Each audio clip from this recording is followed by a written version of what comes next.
Okay hi guys. ఇప్పుడు జనవరి మాసంలో వచ్చేసి మనకి తెలిసినదే, ఎప్పుడు కూడా జనవరి మాసం వచ్చేసి వింటర్ సీజన్. డిసెంబర్ నుంచి స్టార్ట్ అయిపోతుంది. జనవరి, ఫిబ్రవరి, మార్చ్ వరకు ఉంటుంది వింటర్ సీజన్. మంచు చాలా చాలా బీభత్సంగా కురుస్తూనే ఉంటుంది ఎప్పుడు మనకి జనవరి సీజన్ మొత్తం. ఇప్పుడు ఆల్రెడీ డిసెంబర్ రన్నింగ్ అవుతుంది, ఇంకా జనవరి కూడా స్టార్ట్ కాలేదు. సో ఈ దట్టమైన పొగ మంచు వలన చాలా వరకు మనకి నష్టాలు జరుగుతాయి. వాటిని మనము ఆ నష్టం జరగకుండా చూసుకోవాలంటే కొన్ని సూచనలు పాటించాలి ప్రతి ఒక్కరు కూడా. హైవేల్లో వెళ్ళేటప్పుడు vehicles compulsory fog lights on చేసుకుని వెళ్ళండి. లౌడ్ స్పీకర్ తర హార్న్ చేస్తూ వెళ్ళండి. ఎందుకంటే హైవేల్లో దట్టమైన పొగమంచు వలన ఎదురుగా వస్తూ ఉండేటటువంటి వెహికల్స్ మనకు కనిపించవు. సో దానివల్ల ప్రమాదాలు జరిగేటటువంటి అవకాశాలు అయితే చాలా ఎక్కువ ఉన్నాయి. ఇది ఈ మనందరికీ కూడా తెలిసింది. ఆల్రెడీ మొన్న రీసెంట్గా న్యూస్లో చూసాను నేను, ఒక బస్సు ఇంకొక ట్రక్కు మంచు వలన గుద్దుకొని ఒక ఇద్దరేమో చనిపోయినారట. అలాంటి సాడ్ న్యూస్లు చూసినప్పుడు చాలా బాధేస్తుంది.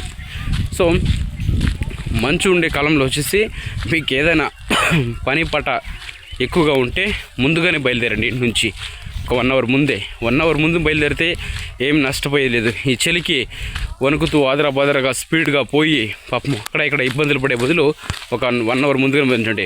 ఇంకొక ముఖ్యమైన పాయింట్, మంచులో వచ్చేసి ఎక్కువగా ఓవర్టేక్ చేయొద్దండి వెహికల్స్.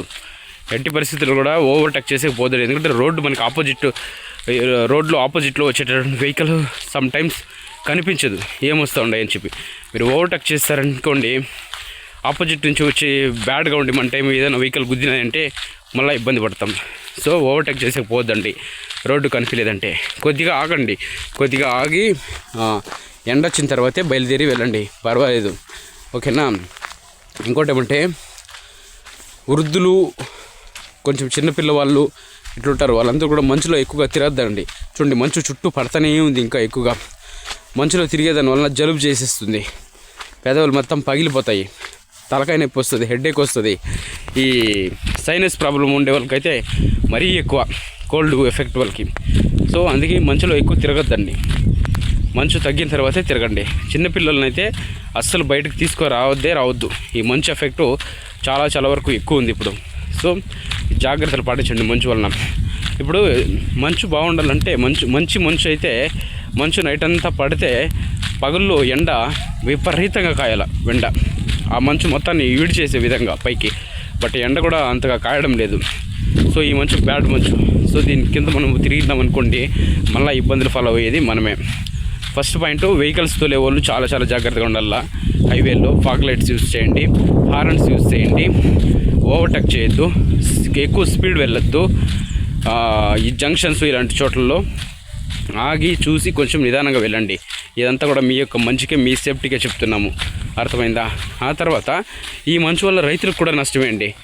మీరు ఆవులకి వేస్తారు కదా కసు, పారం కసు అంటారు, సూపర్ నేపియర్, ఇవి కూడా సరిగా పెరగబోయి మంచుకి ఎంత యూరియా వేస్తే అంత కసు రావాలి యాక్చువల్గా. బట్ ఎంత యూరియా వేసినా కూడా రావు. మీరు ఎక్కువ యూరియా వేసే కొద్దీ మళ్ళీ ఆ కసు కోసి ఆవులకి వేస్తే అవి పేడ పుర్రుగా వేస్తాయి, అదొక ఎఫెక్టు. సో మీ మంచుకి సరిగా కసు కూడా రాదు, కసు కోసి వేద్దామంటే కూడా. సో ఆ విధంగా తయారైపోయింది మంచు వలన. ఏం చేసేది, అన్నీ ఆ విధంగా ఉన్నాయి. సో మంచులో ఎక్కువ తిరగద్దండి. దట్టమైన పొగ మంచు వలన చాలా చాలా ఇబ్బందులు పడతాయి. కొంచెం ఆచి తూచి నిదానంగానే ఎక్కడన్నా గమ్యానికి వెళ్ళాలంటే నిదానంగా బయలుదేరి వెళ్ళండి. ఓకేనా. ఇది మన ఛానల్ తరపున సబ్స్క్రైబర్లందరికీ కూడా ఒక చిన్న సూచన చెప్తున్నాను. సో అందరూ తప్పకుండా ఈ యొక్క సూచన సలహాలు పాటిస్తారని అనుకుంటున్నాను. ఇన్ఫర్మేషన్ నచ్చింటే వీడియోకి ఒక లైక్ చేయండి. అలాగే ఛానల్ నచ్చింటే సబ్స్క్రైబ్ చేసుకొని బెల్ ఐకాన్ అయితే ఆన్లో పెట్టుకుంటారని అనుకుంటున్నాను. Thank you so much. ఇంకా పొగ మంచులో తిరగద్దండి. ఆరోగ్యం జాగ్రత్త. మనమందరూ ఆరోగ్యంగా ఉంటేనే మనం ఏమైనా పని చేయగలుగుతాం. ఆరోగ్యమే మహాభాగ్యము అనుకునే వాళ్ళందరూ కూడా ఒక లైక్ చేయండి. Thank you so much.